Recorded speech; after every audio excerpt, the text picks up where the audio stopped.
অপেক্ষা করছে আমার জন্য।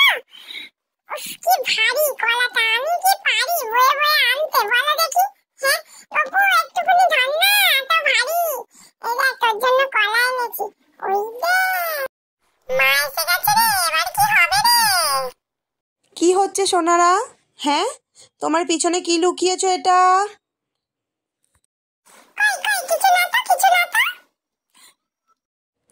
আর মিথ্যে কথা বলা হচ্ছে।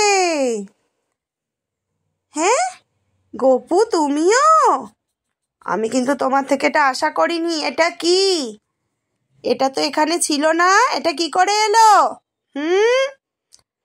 এত দুষ্টু হয়ে গেছো তোমরা। মা মা, রাধা রামনকে ছেড়ে দাও মা, ওকে কিছু বলো না। আমি বলেছিলাম কলা খাবো, তাই জন্য নিয়ে এসছে। ছেড়ে দাও না মা, এবারের মতো ছেড়ে দাও।